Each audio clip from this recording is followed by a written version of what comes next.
مل کے بابا سے بلند صلوات اللہم صلی علی محمد و آل محمد وعجل فرجہم۔ اپنے گناہوں کی بخشش کے لیے مل کے بابا سے بلند صلوات اللہم صلی علی محمد۔ اپنی توجہ کو بہتر بنانے کے لیے مل کے بابا سے بلند صلوات اللہم صلی علی محمد و آل محمد۔ اعوذ باللہ السمیع العلیم من الشیطان اللعین الرجیم، بسم اللہ الرحمن الرحیم۔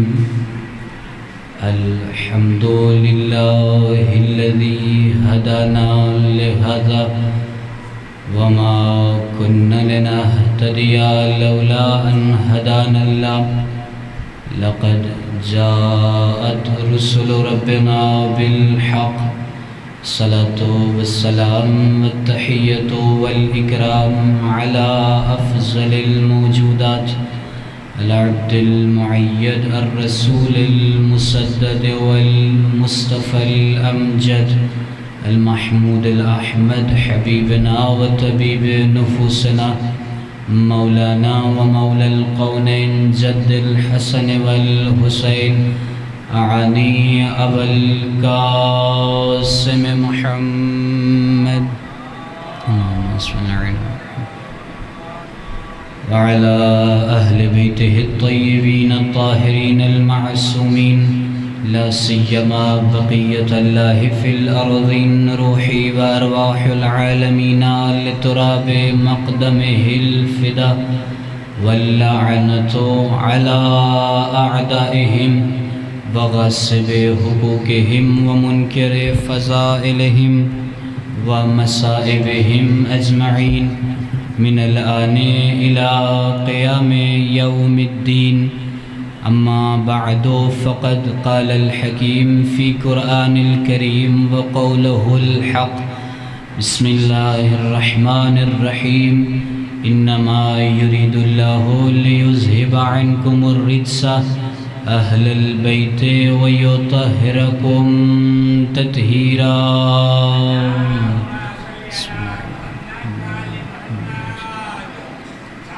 صاحبان کرم قدر، دوگوں کے پروردگار اس ذکر کو اپنی بارگاہ میں قبول فرمائے۔ اس ذکر کے توفیل بانیان فرش اعظم کا یہ فرش اعظم بچھایا اپنی بارگاہ میں قبول و منظور فرمائے۔ اس ذکر کے حقیقی وارث امام عصر کے ظہور میں تعجیل فرمائے۔ ایک صلوات کا سہارے دیجیے محمد و اہل بیت محمد پر۔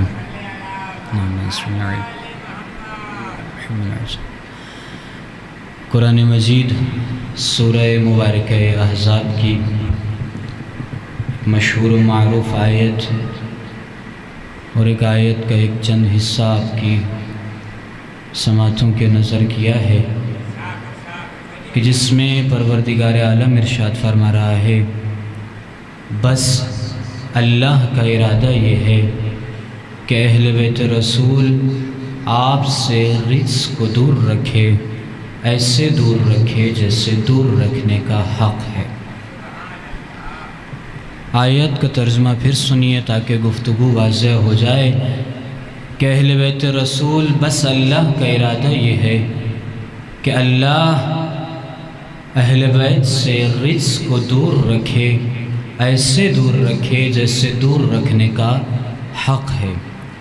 ویسے تو پروردگار عالم نے قرآن مجید میں اہل بیت کے مقام کو، اہل بیت کے فضائل کو، اہل بیت کی فضیلت کو بیان کرنے کے لیے بہت سی آیات نازل کی ہیں۔ کبھی پروردگار عالم اہل بیت کے مقام کو بتاتے ہوئے خدا ارشاد فرما رہا ہے، بسم اللہ الرحمن الرحیم، انا اعطیناک الکوثر فصل لربک وانحر ان شانئک هو الابتر۔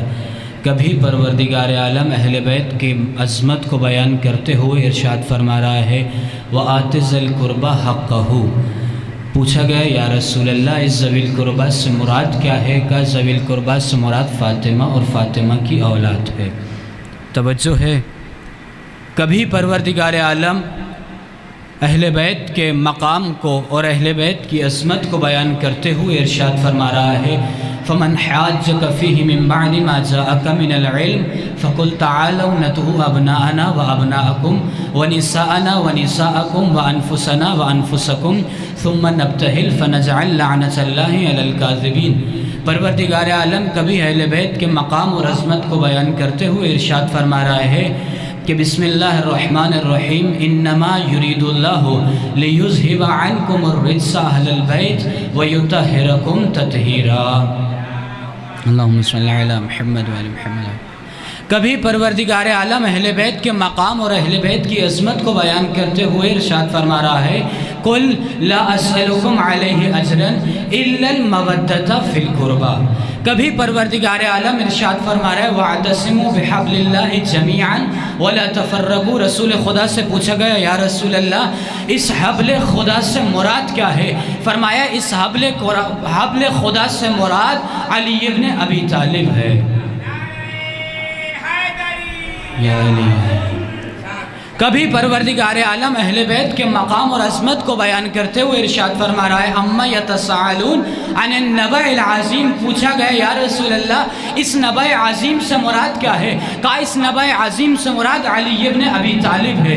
کبھی پروردگار عالم اہل بیت کی عظمت کو اہل بیت کو مقام کو بیان کرتے ہوئے ارشاد فرما رہا ہے بسم اللہ الرحمن الرحیم یا ایھا الرسول بلغ ما انزل الیک من ربک وان لم تفعل فما بلغت رسالتہ واللہ یعصمک من الناس۔ کبھی پروردگار عالم اہل بیت کی عظمت اور مقام کو بیان کرتے ہوئے ارشاد فرما رہا ہے الیوم اکملت لکم دینکم واتممت علیکم نعمتی ورضیت لکم الاسلام دینا۔ یعنی آدم آئے دین مکمل نہیں ہوا، توجہ ہے، آدم آئے دین مکمل نہیں ہوا، نوح آئے دین مکمل نہیں ہوا، ابراہیم آئے دین مکمل نہیں ہوا، موسیٰ آئے دین مکمل نہیں ہوا، یعقوب آئے دین مکمل نہیں ہوا، عیسیٰ آئے دین مکمل نہیں ہوا۔ دین مکمل ہوا ہے فقط ایک مقام پر۔ وہ مقام کون سا تھا؟ وہ مقام غدیر کا میدان تھا جب میرے رسول نے 1.25 لاکھ کے مجمع میں علی کا ہاتھ بلند کر کے ارشاد کیا من کنت مولا ہو فہذا علی مولا۔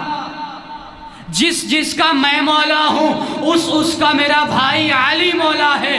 یعنی دین مکمل ہوا ہے علی کی ولایت کے ساتھ۔ ان سب آیات میں پروردگار عالم نے ان سب مقامات میں ان سب آیات میں اللہ نے اہل بیت کے فضائل کو بیان کیا ہے، لیکن جو آیت میں نے سرنامہ گفتگو قرار دی ہے اس میں پروردگار عالم معیار اہل بیت بتا رہا ہے۔ کون ہے اہل بیت؟ اہل بیت وہ ہیں کہ جن سے اللہ نے طہارت، جن سے اللہ نے رزق کو دور رکھا ہے، ایسے دور رکھا ہے جیسے دور رکھنے کا حق ہے۔ میں آپ کے پاس آؤں اور آپ سے کہوں مجھے کرنا ہے وضو اور مجھے پانی چاہیے، توجہ کیجئے گا، مجھے پانی چاہیے، آپ کہیں پانی تو ہے، پاک بھی ہے، لیکن ایسے پاک نہیں ہے جیسے پاک ہونے کا حق ہے۔ میں آج پلٹ کے جواب پوچھوں گا نہیں کہ بھائی سیدھا سیدھا کہہ دو یا تو پانی پاک ہے یا پانی نجس ہے، گھما پھرا کے کیوں بات کر رہے ہو؟ کہیں قبلہ پانی پاک تو ہے لیکن ایسے پاک نہیں ہے جیسے پاک ہونے کا حق ہے۔ توجہ ہے، ہم بھی پاک ہیں لیکن ایسے پاک نہیں ہیں جیسے پاک ہونے کا حق ہے۔ توجہ کیجئے گا، ہم بھی پاک ہیں لیکن ایسے پاک نہیں ہیں جیسے پاک ہونے کا حق ہے۔ یعنی جب ہم آئے تھے نجس تھے، کسی نے پاک کیا، پاک ہو گئے، جب جائیں گے تب بھی نجس ہوں گے، کوئی پاک کرے گا پاک ہو جائیں گے۔ توجہ کیجئے گا، کسی منزل پہ لے کے جانا چاہتا ہوں، لیکن اہل بیت رسول ایسے اہل بیت ہیں کہ جو ایسے پاک ہیں جیسے پاک ہونے کا حق ہے۔ یعنی مجھے کہنے کی اجازت دے دیجئے، اہل بیت وہ ہیں کہ جن کا نفس بھی پاک ہے، اہل بیت وہ ہیں کہ جن کی روح بھی پاک ہے، اہل بیت وہ ہیں کہ جن کا جسم بھی پاک ہے۔ اہل بیت کا جسم پاک ہے، اس کی دلیل یہ ہے کہ پیدا ہی اللہ کے گھر میں ہو جاتے ہیں۔ یا علی یا علی۔ اہل بیت کا جسم پاک ہے، اس کی دلیل یہ ہے کہ پیدا ہی اللہ کے گھر میں ہو جاتے ہیں، اور اہل بیت کی روح پاک ہے، اس کی دلیل یہ ہے کہ مسجد سے سارے دروازے بند کروا دیے، تنہا فاطمہ کا دروازہ تھا جو کھلا رکھا، اور اہل بیت کا نفس پاک ہے، اس کی دلیل یہ ہے کہ اللہ کبھی نجس چیزیں نہیں خریدتا۔ شب ہجرت تو یاد ہے نا کہ نبی کے بستر پہ علی سوئے، اللہ نے نفس خرید کر بتا دیا کہ اہل بیت وہ ہیں کہ جن کا نفس بھی پاک ہے، جن کا نفس بھی پاک ہے۔ آیت تب بسم اللہ صلوات پڑھ دیجئے محمد اہل بیت سے محمد کا آل محمد عجل۔ آیت شروع ہو رہی ہے لفظ انما سے۔ انما عربی زبان میں حصر کے لیے استعمال ہوتا ہے۔ اب میں بہت ہی سادہ انداز میں اگر لفظ انما کو سمجھاؤں تو لفظ انما ایک دیوار کی مانند کام کرتا ہے۔ توجہ کیجئے گا، انما لفظ دیوار کی مانند کام کرتا ہے، یعنی جو اندر ہیں وہ باہر والے جیسے نہیں ہیں، جو باہر والے ہیں وہ اندر والے جیسے نہیں ہیں، یعنی چادر تطہیر کے اندر موجود تھے پنجتن پاک۔ توجہ کیجئے گا، چادر تطہیر کے نیچے موجود تھے پنجتن پاک کہ ایک مرتبہ جناب ام سلمہ آگے بڑھی کہ یا رسول اللہ مجھے اجازت ہے میں بھی اس چادر کے نیچے آ جاؤں۔ رسول خدا نے کیا جواب دیا؟ کہا اے ام سلمہ آپ حق پر ہیں لیکن چادر کے نیچے نہیں آ سکتی، یعنی کہنے کا مقصد یہ ہوا کہ حق پہ ہونا اور بات ہے، اہل بیت سے ہونا اور بات ہے۔ یا علی یا علی، حق پہ ہونا اور بات ہے، خیر پہ ہونا اور بات ہے، اہل بیت سے ہونا اور بات ہے۔ اس آیت کی وجہ سے جناب سیدہ کا ایک لقب ہے مرکز دائرہ عصمت۔ اسی مرکز دائرہ عصمت کو سمجھ لیجئے اور میں قبلہ کو منبر دے رہا ہوں۔ مرکز دائرہ عصمت، عصمت کسے کہتے ہیں کہ جو اللہ نے اہل بیت کو یہ ملکہ عطا کیا ہے کہ گناہوں سے دور ہیں، نجاسات سے دور ہیں، چاہے فکری نجاست ہو یا جسمانی نجاست ہو، ہر نجاست سے اللہ نے اہل بیت کو دور رکھا ہے۔ توجہ ہے، اسے کہا جاتا ہے عصمت۔ مرکز کسے کہا جاتا ہے؟ مرکز کہتے ہیں سینٹر کو، درمیان کو۔ دائرہ کسے کہتے ہیں؟ سرکل۔ اور یہ دائرہ بنتا کیسے ہے؟ دائرہ بنتا ہے، ایک پرکار لی جاتی ہے، پرکار کے ایک طرف میں لگائی جاتی ہے ایک پینسل یا ایک پین، اور پرکار کو رکھا جاتا ہے وسط میں، درمیان میں، پینسل کو گھمایا جاتا ہے۔ توجہ کیجئے گا، جب گھمایا جاتا ہے ایک سرا جب دوسرے سرے سے مل جاتا ہے دائرہ تیار ہو جاتا ہے۔ اب چاہے دائرہ چھوٹا ہو یا چاہے دائرہ بڑا ہو، مرکز ایک ہوتا ہے۔ توجہ کیجئے گا، چاہے دائرہ چھوٹا ہو یا چاہے دائرہ بڑا ہو، مرکز ایک ہوتا ہے، اور سیدہ ہے مرکز دائرہ عصمت۔ اب چاہے پنجتن کا دائرہ ہو یا چاہے 14 کا دائرہ ہو، فاطمہ ایک ہے۔ یا علی یا علی، چاہے پنجتن کا دائرہ ہو چاہے 14 کا دائرہ ہو، سیدہ ایک ہے۔ اور پروردگار عالم نے جناب سیدہ کو وہ مقام عطا کیا ہے، وہ عظمت عطا کی ہے کہ پیغمبر اکرم صلی اللہ علیہ وآلہ وسلم نے ارشاد فرمایا کہ جب بھی میں سیدہ کے گھر میں آتا تھا، جیسے ہی میری نگاہ سیدہ پر پڑتی تھی تو میرا جوش تبلیغ اور بڑھ جاتا تھا۔ کیا ہوتا تھا؟ جوش تبلیغ اور بڑھ جاتا تھا۔ میں آپ سے سوال پوچھتا ہوں، ایک انسان سارا دن کا تھکا ہارا آئے، ایک استاد ہے، کسی بھی فیلڈ سے تعلق رکھتا ہے، گھر آئے، بیٹی کو دیکھے، یہ الگ بات ہے، تھکاوٹ دور ہو جائے گی، لیکن ایسا تو نہیں ہوگا نا کہ وہ کہے کہ میں تھکا ہارا تو آیا ہوں، تمہیں دیکھ کے میرا دل اور چاہ رہا ہے کہ میں اور جا کے کام کروں۔ ایسا کبھی نہیں ہوتا۔ لیکن رسول خدا کیا فرما رہے ہیں کہ میں جب بھی گھر میں آتا ہوں، سیدہ کے چہرے پر نگاہ پڑتی ہے تو میرے اندر جوش تبلیغ اور بڑھ جاتا ہے، میرے اندر جوش تبلیغ اور بڑھ جاتا ہے۔ یا رسول اللہ، دنیا کا کوئی باپ اپنی بیٹی کو دیکھے ایسا نہیں ہوتا، یا جوش تبلیغ بڑھ جائے یا کام کا ولولہ آگے بڑھ جائے، ایسے تو نہیں ہوتا۔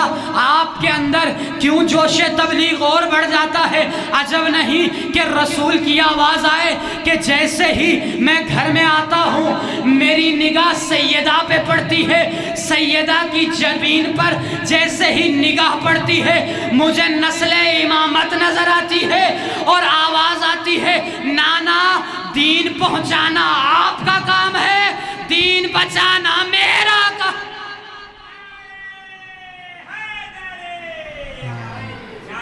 دین پہنچانا آپ کا کام ہے، دین بچانا میرا کام ہے۔